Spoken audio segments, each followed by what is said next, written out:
Getting or earning respect ബഹുമാനം നേടുന്നതാണോ ലഭിക്കുന്നതാണോ? എങ്ങനെയാണ് നമ്മൾക്ക് ഒരാളെ ബഹുമാനിക്കാൻ തോന്നുന്നത്? എന്തായിരിക്കണം നമ്മൾ ബഹുമാനിക്കപ്പെടേണ്ട വ്യക്തിയുടെ ഗുണങ്ങൾ എന്തൊക്കെയാണ്? ചിന്തിച്ചിട്ടുണ്ടോ? നമ്മൾ വളരെ ചെറുപ്പത്തിൽ തന്നെ അധ്യാപകരെ ബഹുമാനിക്കാൻ പഠിച്ചവരാണ് അല്ലേ? ഒരു അധ്യാപകനോ അധ്യാപികയോ ക്ലാസ്സിലേക്ക് കയറി വരുമ്പോൾ നമ്മൾ ആദ്യം പറയുന്നത് എന്താണ്? Good morning teacher or good morning sir അല്ലേ? നീട്ടി പറയുമ്പോൾ എന്ത് രസമാണ് അല്ലേ? അതുപോലെ നമസ്തേ സർ, നമസ്കാരം ടീച്ചർ എന്നെല്ലാം പറഞ്ഞ് നമ്മൾ വളരെ ചെറുപ്പത്തിൽ തന്നെ ഒരു അധ്യാപകനെയോ അധ്യാപികയോ ബഹുമാനിക്കാൻ പഠിക്കുന്നു. പിന്നീട് നമ്മൾ ഓഫീസ് സ്പേസിൽ പോകുമ്പോഴോ നമ്മുടെ ഒപ്പം വർക്ക് ചെയ്യുന്ന ആൾക്കാരെ, കൊളീഗ്സിന്, മേലുദ്യോഗസ്ഥരെയും റെസ്പെക്ട് ചെയ്യാൻ പഠിക്കുന്നു. ഫാമിലിയിലാവട്ടെ മാതാപിതാക്കളെയും നമ്മുടെ എൽഡർ സിസ്റ്റേഴ്സിനെയും ഗ്രാൻഡ് പാരൻസിനെയും ബഹുമാനിക്കാൻ പഠിക്കുന്നു. അപ്പോൾ വളരെ ചെറുപ്പകാലത്തിൽ പഠിച്ച ശീലങ്ങളാണ് ഇതൊക്കെ. എങ്ങനെയാണ് ഒരാളെ ബഹുമാനിക്കേണ്ടതെന്ന്. ഇത് ഒരു വ്യക്തിയുടെ സ്വഭാവ ഗുണമായി തന്നെയാണ് സമൂഹം കണക്കാക്കുന്നത്. ശരിയല്ലേ? ഇനി ബഹുമാനം നേടിയ കുറെ വ്യക്തികളുണ്ട്. നമ്മൾ സ്റ്റേജിലോ എവിടെയെങ്കിലും ഒരു പ്രോഗ്രാം കാണാൻ പോകുമ്പോൾ ഒരു സ്പെഷ്യൽ ഗസ്റ്റ് അപ്പിയറൻസ് ഉണ്ടാകുമ്പോൾ എല്ലാവരും എണീറ്റ് നിന്ന് ക്ലാപ്പ് ചെയ്യുകയോ നമസ്തേ പറയുകയോ ചെയ്യുന്നു. How how he or she is getting that respect. എങ്ങനെയാണ് അവർക്ക് ആ ഒരു റെസ്പെക്ട് കിട്ടുന്നത്? Because the values they have in their life. ചില റെസ്പെക്റ്റ് നമ്മൾക്ക് സ്വാഭാവികമായും നമ്മളുടെ ഒരു പൊസിഷൻ കൊണ്ട് കിട്ടും. ചില റെസ്പെക്റ്റ് നമ്മളുടെ പ്രായം കൊണ്ട് കിട്ടും.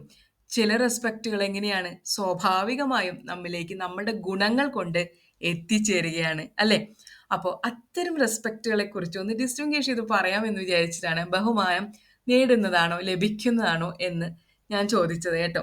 നമ്മൾ ചെറുപ്പത്തിൽ കൊടുക്കുന്ന ബഹുമാനങ്ങളും നമ്മൾ വാങ്ങി കൂട്ടുന്ന ബഹുമാനം എന്നുള്ള ആ ഒരു സ്ഥിതിവിശേഷങ്ങളും ഡിഫറൻസ് ഉണ്ട് കേട്ടോ. നമ്മൾ കുറച്ച് വൈഡായിട്ട് ചിന്തിക്കുമ്പോൾ നമ്മൾ വ്യക്തി ഒരു ഒരു വ്യക്തിനെ നമ്മൾ ബഹുമാനിക്കപ്പെടേണ്ട വ്യക്തി അദ്ദേഹത്തിൻ്റെ സ്വഭാവ ഗുണങ്ങൾ എടുക്കുമ്പോൾ നമുക്ക് എന്തൊക്കെ കാണാൻ കഴിയും? അയാൾ സ്പെസിഫിക് ആയിട്ടുള്ള വാല്യൂസ് ലൈഫിൽ കീപ്പ് ചെയ്തിരിക്കുന്നു എന്ന് മനസ്സിലാക്കാം. പിന്നെ അദ്ദേഹം വാക്ക് കൊടുത്തിട്ടുണ്ടെങ്കിൽ വാക്കായിരിക്കും എന്ന് മനസ്സിലാക്കാം. പിന്നെ അയാൾ എപ്പോൾ വിളിച്ചാലും അവൈലബിൾ ആണ്, അല്ലെങ്കിൽ നമുക്ക് ഒരു കൈത്താങ്ങായിട്ട് അദ്ദേഹം ഉണ്ടായിരിക്കും, അല്ലെങ്കിൽ ഹെൽപ്പിംഗ് മൈൻഡഡ് ആയിട്ടുള്ള ഒരാളെയും നമ്മൾ ബഹുമാനിക്കും അല്ലേ? അത് വിചാരിച്ച് ഏത് നേരം അയാളെ വിളിച്ച് ഹെൽപ്പ് ചോദിക്കണമെന്നല്ല. There is someone to help എന്നുള്ളൊരു ഫീൽ ഉണ്ടായിരിക്കും. ഒരു എക്സാമ്പിൾ പറയുകയാണെങ്കിൽ എനിക്കൊരു ബെസ്റ്റ് ഫ്രണ്ട് എന്ന് പറയാം. എന്നുവെച്ചാൽ വി റെയർലി മീറ്റ്. അങ്ങനെ ഒരു വ്യക്തി ഉണ്ടായിരുന്നു. അവർ അത്യാവശ്യ കാലഘട്ടത്തിൽ I am here to help you എന്ന് എൻ്റെ അടുത്ത് പറഞ്ഞിട്ടുണ്ട്. അതൊരു 2 വർഷം മുന്നാണ്. വളരെയധികം ബുദ്ധിമുട്ടിയിരിക്കുന്ന സമയത്ത്. പക്ഷെ ഞാൻ ആ ഒരു ഹെൽപ്പ് ഉപയോഗിച്ചിട്ടില്ല. Still it is there. പക്ഷെ ആ ഒരു എന്തെങ്കിലും ബുദ്ധിമുട്ടുണ്ടെങ്കിൽ ഐ എം ദെയർ. അപ്പം എനിക്ക് അവരങ്ങനെ പറഞ്ഞപ്പോൾ എനിക്കെന്ത് തോന്നി? ഞാൻ ചോദിക്കാണ്ട് തന്നെ എന്നെ ഹെൽപ്പ് ചെയ്യാമെന്ന് പറഞ്ഞിരിക്കുന്നു. അതും ഒരു വെൽ ഓഫ് ആയിട്ടുള്ള ഒരാളാണ്. അപ്പോൾ എനിക്ക് ആ ഒരു ആ വ്യക്തിയുടെ ഒരു ക്യാരക്ടറിനോട് ബഹുമാനം തോന്നി. But I didn't avail the help from her. അപ്പം അതുപോലെ ഹെൽപ്പിംഗ് മെന്റാലിറ്റി നമ്മളിൽ ഒരാൾ കാണുമ്പോൾ നമുക്ക് സ്വാഭാവികമായും ആ വ്യക്തിയോട് ഒരു ബഹുമാനം തോന്നും. Because she was there at any time to help എന്നുള്ളത്. ഇനി കെയറിങ് അബൌട്ട് അതേഴ്സ്, നമ്മൾ ഒരാളെ എന്താ പറയുക കെയർ ചെയ്യണു എന്നുള്ളത് കാണുമ്പോഴും നമുക്ക് ഒരാളോട് ബഹുമാനം തോന്നുന്നു അല്ലേ? പിന്നെ ഒരു പെർട്ടിക്കുലർ സാഹചര്യത്തിൽ നമ്മൾ ഒരാളെ ട്രീറ്റ് ചെയ്യുന്ന പോലെ ആവില്ല വേറൊരാളെ ട്രീറ്റ് ചെയ്യുന്നത്. അപ്പം വാട്ട് ഈസ് ദർ ഡിസ്റെസ്പെക്ട് എന്നുള്ളതുണ്ട്. അപ്പോൾ ഡിസ്റെസ്പെക്ട് എന്നുള്ളൊരു ഫാക്ടർ വരുമ്പോൾ what will do, will just walk away from the situation. That is the only thing we can do. നമ്മൾ ഒരാളെ ഡിസ്റെസ്പെക്ട് ചെയ്യാൻ ശരി, what will do, will just walk away. നമുക്ക് അവിടെ നിൽക്കണ്ട. അവർ mind is not like allowing us to withstand the disrespect അല്ലേ? ഇനി ഫാമിലിയിൽ നമ്മളെ ഡിസ്റെസ്പെക്ട് ചെയ്യുന്ന ആൾക്കാരുണ്ട്, നമുക്ക് അവിടെ നിന്ന് പോകാൻ പറ്റൂ? ഇല്ല. അപ്പോൾ നമ്മൾ എന്ത് ചെയ്യും? നമ്മൾ എങ്ങനെയെങ്കിലും നമ്മളുടെ മാനറിസം കൊണ്ട് ഡിസ്റെസ്പെക്ട് കാണിച്ചു കഴിഞ്ഞാൽ അപ്പോൾ അവർ പറയും, ഓ ഇവനോട് സംസാരിച്ച് ശരിയാവില്ല, ഹി ഈസ് സോ അറഗൻറ്റ്, ഒരു ഭയങ്കര ദേഷ്യക്കാരനാണ്, ഇവള് ഭയങ്കര ദേഷ്യക്കാരിയാണ്. Because we are just walking away from the disrespect and people are saying no, ഇവളുടെ അടുത്ത് വർത്താനം പറഞ്ഞാൽ ശരിയാവില്ല. Then what happens? നമ്മുടെ ചിരിയെല്ലാം കരച്ചിലായി മാറി. Because we cannot withstand the disrespect. നമുക്ക് നമ്മുടെ ഇന്നേറ്റ് നേച്ചറാണ് നമ്മളെ അപമാനിക്കുന്ന സ്ഥലത്ത് നമുക്ക് നിൽക്കാൻ പറ്റില്ല എന്നുള്ളത്. അപ്പം നമ്മൾ എന്തെങ്കിലും ഷോ ചെയ്തിട്ടുണ്ടെങ്കിൽ അപ്പം അവിടെ ഒരു ഡിസ്ലൈക്ക് ബട്ടൺ ആണ് വരുന്നത് അല്ലേ? അപ്പോൾ നിങ്ങളെ ഡിസ്റെസ്പെക്റ്റ് ചെയ്യണത് മുഴുവൻ കേട്ട് നിൽക്കണം എന്നും അതിനൊരു അർത്ഥമില്ല കേട്ടോ. ഞാൻ റെസ്പെക്റ്റിൻ്റെ ഒപ്പം ഡിസ്റെസ്പെക്റ്റും കൂടി ആഡ് ചെയ്ത് പറഞ്ഞു എന്നേ ഉള്ളൂ.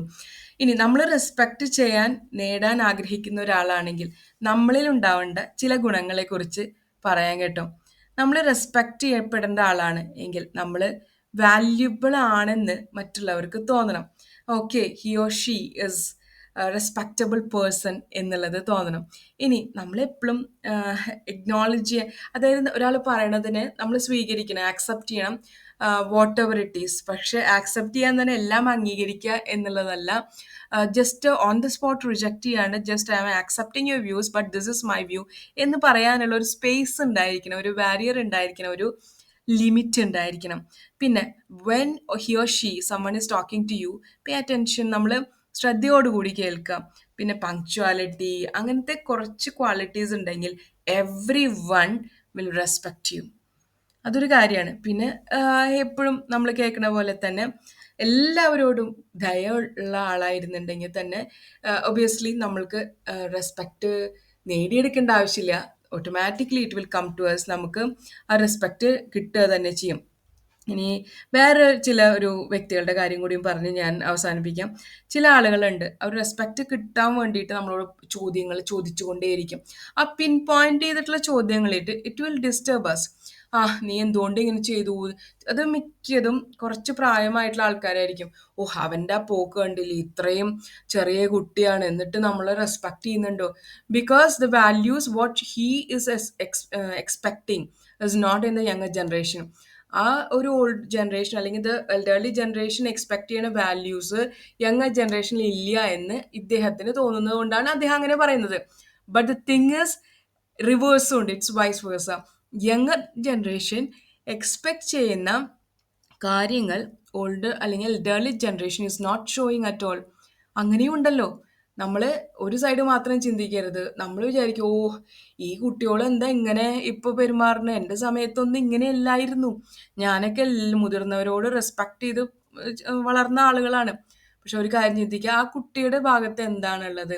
What he or she is expecting you as a grandparent or parent എന്നുള്ളത് ഒന്ന് ചിന്തിക്കുക. So there is a give and take of respect.